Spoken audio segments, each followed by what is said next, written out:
ട്രിവാൻഡ്രത്ത് തന്നെയാണ് നമ്മുടെ ഒരു പേഷ്യൻ്റ് ഉണ്ട്, ഒരു ഡെൻറ്റിസ്റ്റാണ്. ഇവിടെ ഓൾമോസ്റ്റ് 10 വർഷത്തിന് മുമ്പാണ് പുള്ളിക്ക് ഒരു ബ്രെയിനിൽ ഒരു ഫിറ്റ്സ് ആയിട്ടാണ് വന്നു.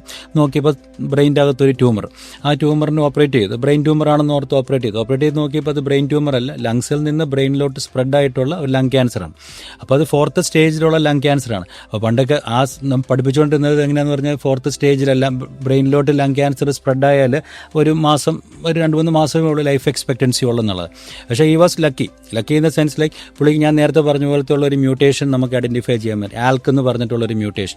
അത് നമ്മൾ മൊത്തത്തിലുള്ള ലങ് ക്യാൻസർ നോക്കുവാണെങ്കിൽ ലങ് ക്യാൻസറിനകത്ത് ഒരു 5% താഴെ ആൾക്കാർക്ക് മാത്രമേ ഉള്ളൂ ഈ മ്യൂട്ടേഷൻ കാണത്തുള്ളൂ. ആൽക്ക് മ്യൂട്ടേഷൻ ഉള്ളതുകൊണ്ട് ആൽക്ക് മ്യൂട്ടേഷന് വേണ്ടിയിട്ടുള്ള സ്പെസിഫിക് ആയിട്ടുള്ള ഡ്രഗ്സ് ഉണ്ട്.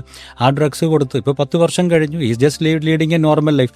ഡയബറ്റീസ്, ഹൈപ്പർ ടെൻഷൻ പോലെ രാവിലെ ഒരു ഗുളിക കഴിക്കണം, രാവിലെ ജോലിക്ക് പോകണം. സ്റ്റിൽ 10 വർഷം കഴിഞ്ഞിട്ടും totally leading A normal life. അതുപോലെ ഇഷ്ടംപോലെ എക്സാമ്പിൾസ് ഉണ്ട്. അപ്പോൾ ആ മ്യൂട്ടേഷൻസ് നമുക്ക് ഐഡൻറ്റിഫൈ ചെയ്യാൻ പറ്റിയ നമ്മൾ അതിനുള്ള സ്പെസിഫിക് ആയിട്ടുള്ള ടാർഗറ്റ്സ് നമുക്ക് കൊടുക്കാൻ സാധിക്കും.